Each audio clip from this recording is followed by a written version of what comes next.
કહેતા હતા કે ધીમે બોલો ને મેં લોચો માર્યો. કિંજલના પપ્પા તમે બહાર કેમ આવ્યા?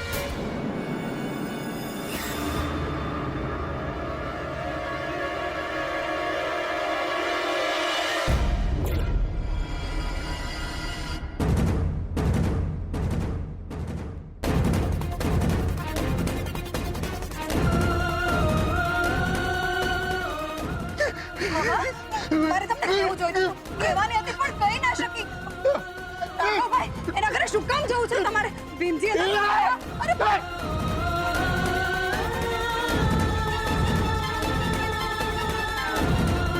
અરે તમે મારી વાત તો સાંભળો. અરે ઉભા રહો, તમે ક્યાં શું કામ જાઓ છો? અરે પણ તમે સાંભળો તો ખરા. પ્રમીલા તું અહીંયા હોત ને મચ્છા પડી જા. જો તમને કહું છું આ બધા કોઈ જાત નથી. તમે શાંત થઈ જાઓ.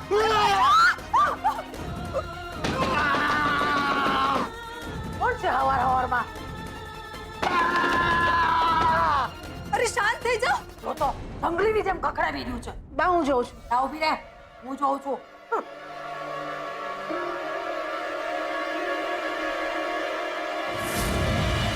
મોહન તું સવારમાં અરે પણ લાગી જશે.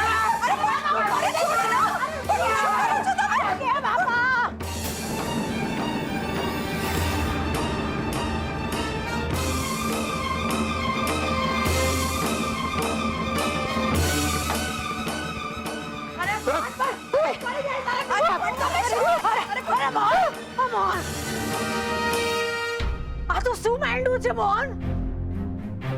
તું કરવા શું માંગસ? મમ્મી તું પપ્પાને અહીંયા કેમ લાવી? તને ખબર છે ને કે ભીમજી અદાએ અહીંયા નાત બારની નોટિસ લગાવી છે? ખબર છે મને, અને હવે તારા પપ્પાને પણ બધી ખબર પડી ગઈ છે.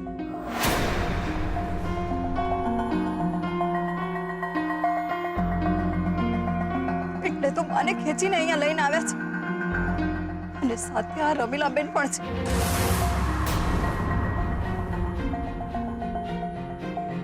પપ્પા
હવે તો સમાજની પત્રિકામાં છપાવવું જ પડશે.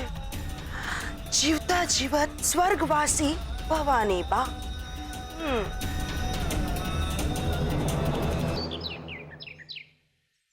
અરે મારો મોહન ગયો રે, મારો દીકરો મરી ગયો.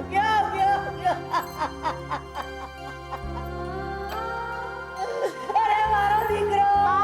બા તમે આ શું કરી રહ્યા છો? શું કામ મોહનભાઈના નામનું કૂટી રહ્યા છો? મોહનભાઈ જીવતા છે. અરે એ જીવતો દેખાડો. એને એની જીવતી મારે મારી નાખી. ઈ તને ન દેખાડું. કોઈ પોતાની મારે આવું કરે?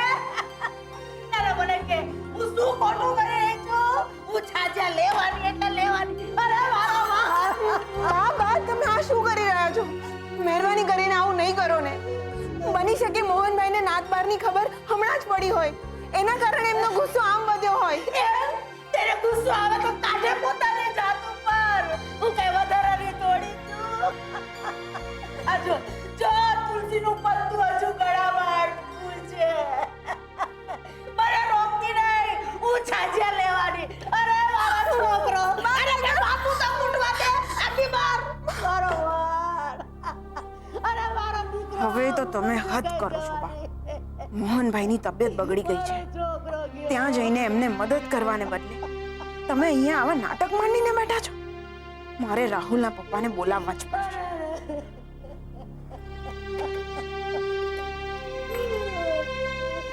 હા હાલો, સાંભળો છો, તમે ઘરે જલ્દી આવી જાઓ. મારો છોકરો. શું અવાજ આવે છે? સાંભળો, તમે ઘરે જલ્દી આવો એટલે બધું સમજ પડી જશે. જલ્દી આવો. અરે મારો દીકરો એમ કઈ થોડી લઈ લેવાય. મારો છોકરો ગયો.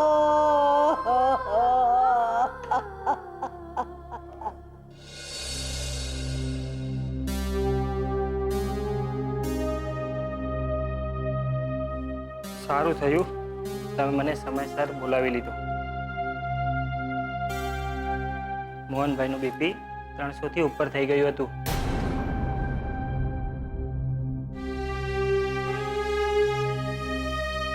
આવા હાઈ બીપીમાં તો મોહનભાઈને પાછો બ્રેન સ્ટ્રોકનો હુમલો આવી જાત.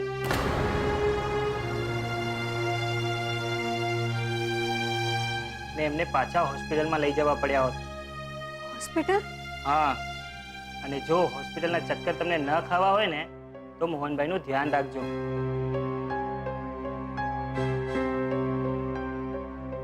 મેં હમણાં એમને ઊંઘનું ઇન્જેક્શન આપી દીધું છે, પણ હવે તમારા લોકોની જવાબદારી છે કે એમની તબિયત વધારે બગડે નહીં. તમે ચિંતા ના કરો ડોક્ટર, હું પપ્પાનું બરાબર ધ્યાન રાખીશ. ખબર છે કેવું ધ્યાન રાખ્યું છે ને. એ તો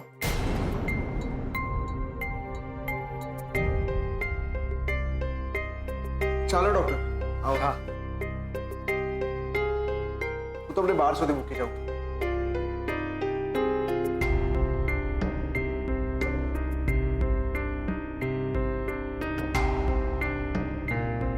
આ મમ્મીને શું થઈ ગયું અચાનક?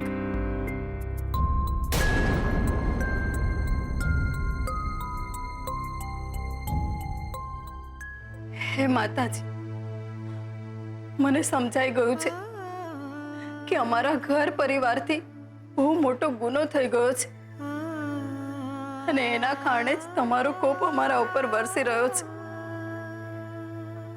પણ હું અમારા પરિવાર વતી માફી માંગવા માટે આવી રહી છું માં. તમારો ગઢ ચડી દર્શન કરવા માટે આજે જ અહીંથી ચોટીલા માટે નીકળી રહી છું. તો હે માં, હું આખરી માનતા પૂરી કરી શકું એવા આશીર્વાદ આપજો અને અમારા બધા વિઘ્નો દૂર કરજો માં. મમ્મી, તું આ શું બોલી રહી છે?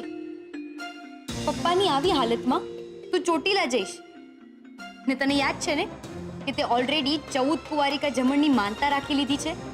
હા, પણ મને માતાજીના આ કોપનું કારણ કંઈક બીજું જ લાગી રહ્યું છે. એમ તો મને તારા કોપનું કારણ પણ કંઈક બીજું જ લાગી રહ્યું છે. તે ઉત્કર્ષ અને ડોક્ટરની સામે એમ કેમ કહ્યું કે હું પપ્પાનું બરાબર ધ્યાન નથી રાખતી? તો બીજું શું કહું? આ બધું તારા કારણે નથી થઈ રહ્યું. અને એટલે જ મેં નક્કી કર્યું છે કે જ્યાં સુધી હું દર્શન કરીને પાછી ના આવું, ન તો હું તારી સાથે વાત કરીશ કે નહીં તારું મોઢું જોઉં. મમ્મી તું આ શું બોલી રહી છે? હા, મેં કહ્યું ને કે હું પાછી નહીં આવું ત્યાં સુધી તારું મોઢું નહીં જોઉં. અને રહી વાત તારા પપ્પાની, તું સેજલ અને બીજલ એમને સાચવી લેશ. અને મહેરબાની કરીને એવા કોઈ જ કારસ્તાન નહીં કરતી જેથી કરીને તારા પપ્પાની તબિયત વધારે બગડે.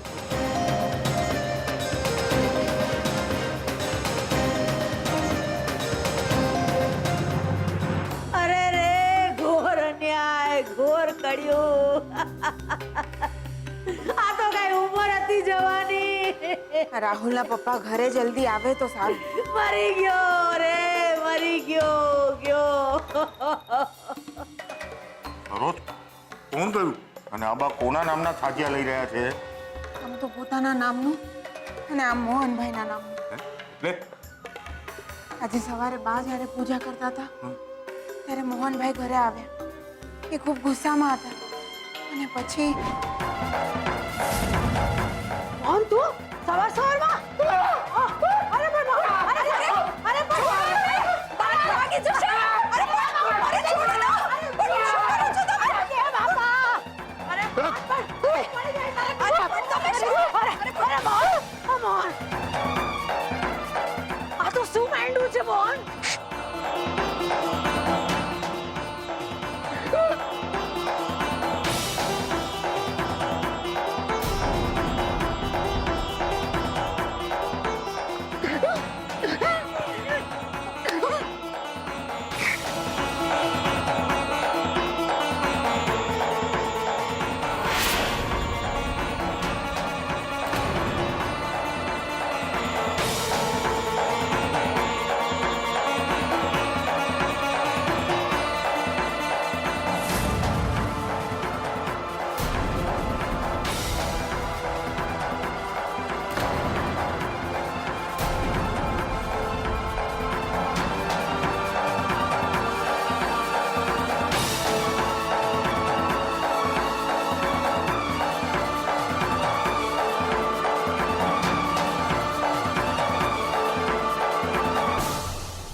ગજબ થયું કહેવાય.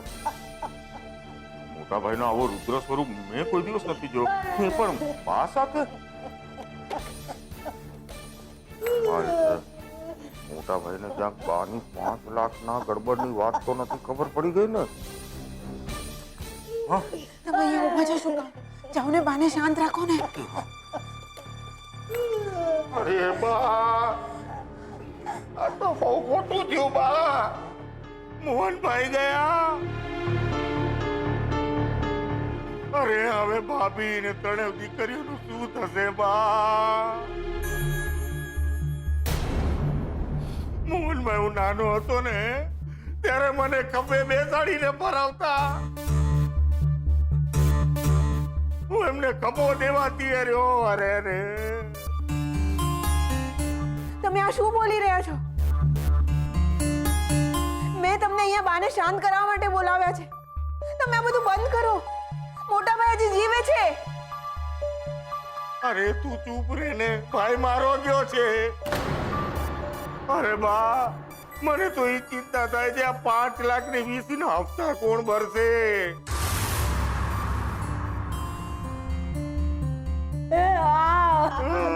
અરે સરોજ બહુ ઊભા છો. હું તમારો જેઠ ગયો છે જેઠ. જાઓ જઈને શોખના કપડા પહેરો. 12 દાડા સુધી સૂતક પાડવાનું છે.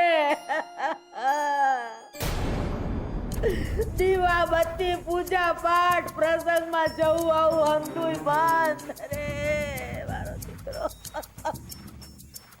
અને 13મા દિવસે દાડો ને વીસી વાળાનો વારો. અરે બા, ભાઈ મારો ગયો છે. અરે મારો દીકરો મોહન ગયો રે.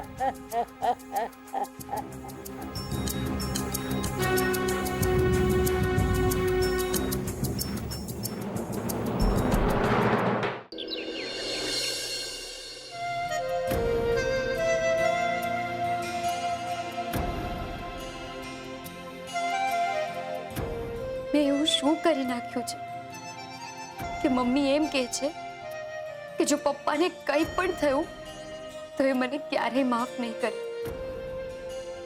મેં એવી શું ભૂલ કરી નાખી છે? ઘર જ તો ચલાવતી હતી ને, કોઈનું ખૂન તો નથી કર્યું. એ ગુલાબિયા, હું ઠોયણ જેમ ઊભો છો. બાર શટર નીચે.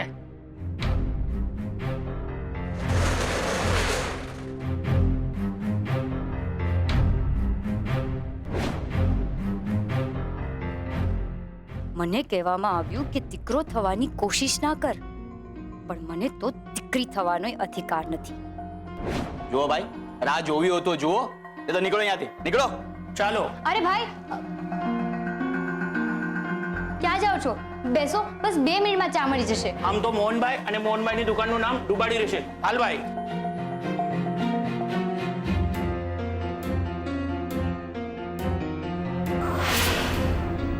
રાહુલ, આ શું?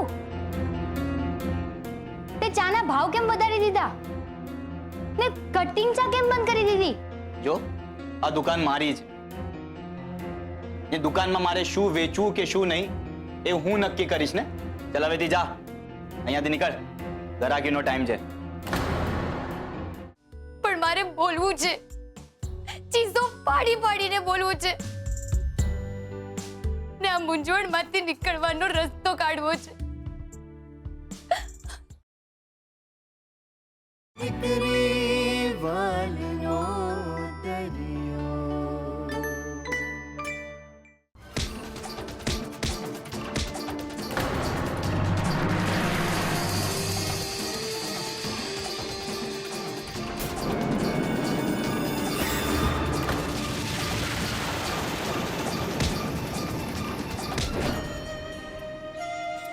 શું અન્યાય સામે લડવું પાપ છે?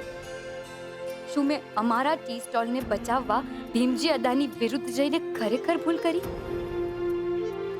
હું ભીમજી આજે મોહનને એના પરિવાર સાથે નાતની બહાર મૂકું છું. ઓ ભાઈ, આ તમે શું કરી રહ્યા છો? ખબરદાર, જો પાટિયાને હાથ પર લગાવ્યો છે ને તો. કિંજલબેન, આ લોકો શું કરે છે જુઓ. મેં સમાજ કરતા પરિવારને મોટો સમજો તો શું એ મારી ભૂલ હતી?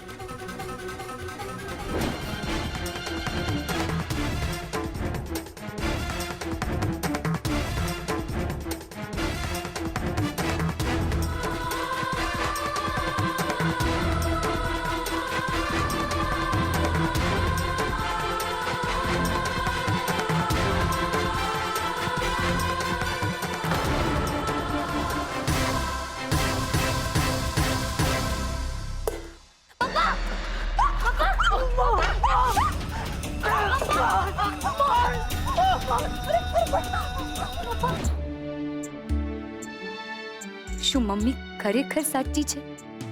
પપ્પાની આવી હાલત માટે સાચે જ હું જવાબદાર છું?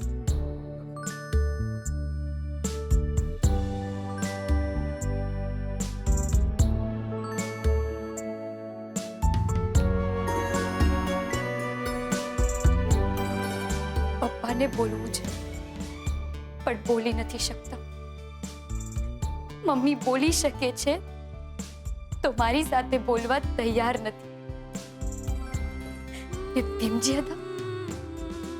ભીમજી અદા તો સતત એમ કહે છે કે દીકરી એટલે મોઢા પર આંગળી. પણ મારે બોલવું છે, ચીસો પાડી પાડીને બોલવું છે ને આ મૂંઝવણમાંથી નીકળવાનો રસ્તો કાઢવો છે. એક ઝાડને બેટીને ખૂબ રડવું છે, ખૂબ રડવું છે.